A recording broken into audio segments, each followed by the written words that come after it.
Hello, Secrets Readers. I'm Carlo Larasso, Senior Editor, and today what we have for you is a tale of 3 wireless Bluetooth headphones. All 3 of these headphones arrived at the same time for review, and while each one is going to get its own individual full review, I thought it might be fun to do a little first look video of all 3 of them together, so that way you can better get a sense of the similarities and the differences that these 3 particular headphones have. First, we have the PSB M4U8, and here in the middle we have the NAD Viso HP70s, and off to the right we have the B&W, or if you prefer Bowers & Wilkins, PX wireless Bluetooth headphones. All 3 of these headphones feature the latest version of the aptX Bluetooth codec called aptX HD. Standard aptX, or the one that's been around for a little while now, has a claimed transmission rate of almost CD quality sound over Bluetooth. aptX HD claims to be able to deliver 24-bit 48 kilohertz sound quality over Bluetooth, hence the HD moniker. All 3 of these headphones also feature their take on an advanced version of active noise cancellation. As they all have active noise cancellation, these headphones are all active, which means you can power them on. They have their own built-in amplifiers and DACs inside them, and they also are completely rechargeable each. The PSB and the NADs claim to have a 15-hour battery life on a full charge, and the B&W claim to have a 22-hour battery life on a full charge. Each of these headphones can be listened to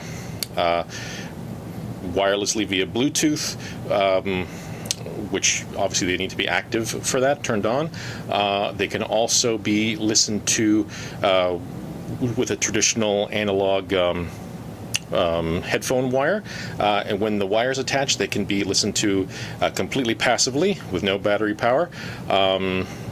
They can also be listened to active and with the noise cancellation on or off when you're using the wire. So there's a few different modes to listen to these as well.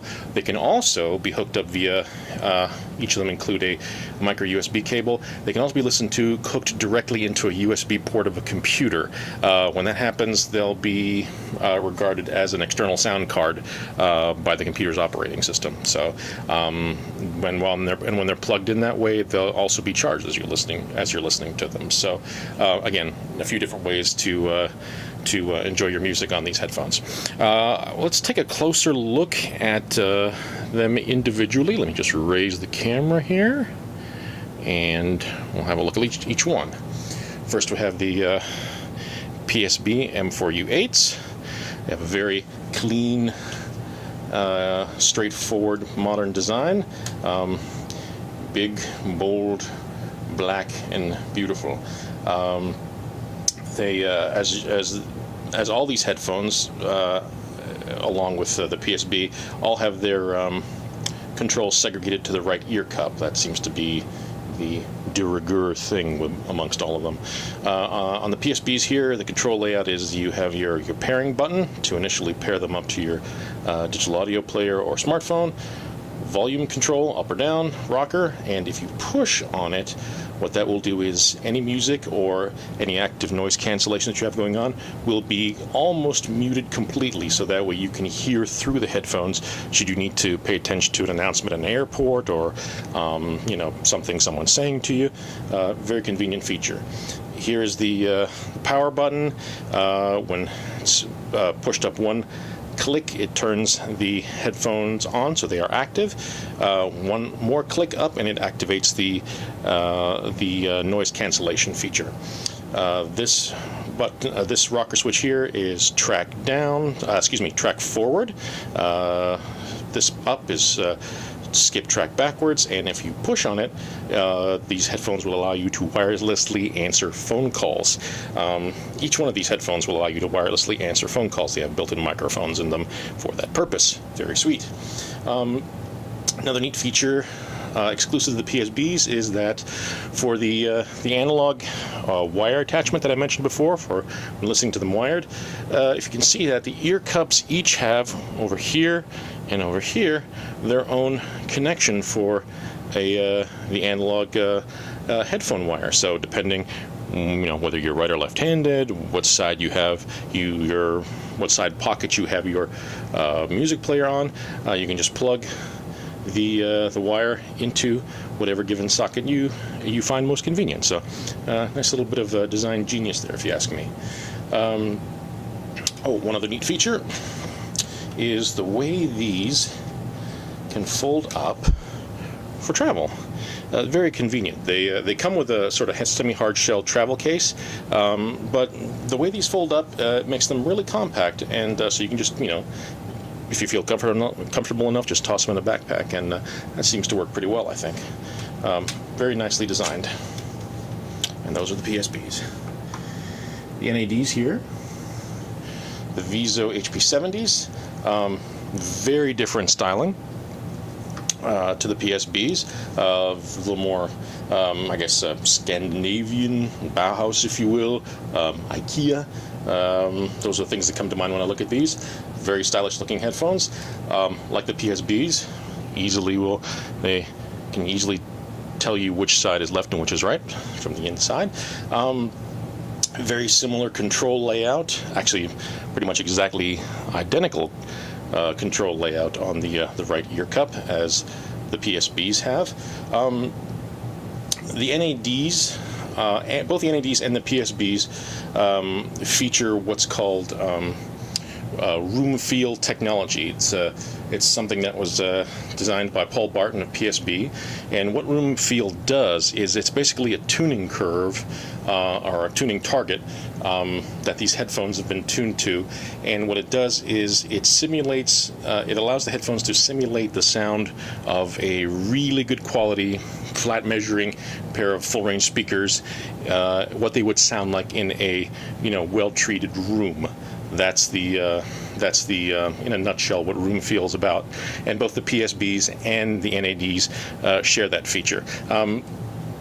Both the NADs and the PSBs have more or less essentially the same driver layout and or complement, and many of the similar technical features as well, including room feel. Just the design is different, and the aesthetics, and depending on the size of your head, the perceived comfort perhaps. So those are the NADs. And here we have the B&Ws. B&Ws are definitely a little different design.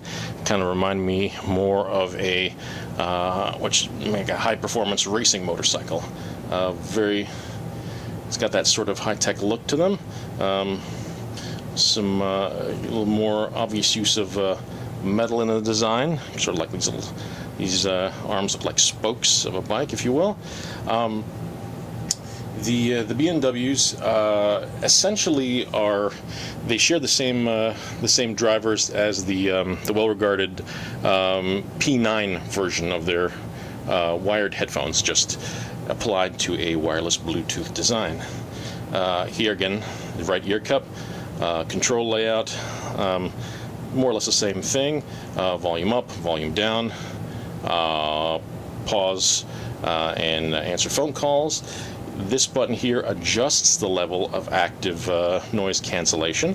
The B&Ws are the only one of these three earphones that feature a adjustable level of active noise cancellation, and here is the power on-off Bluetooth pairing button down here at the bottom.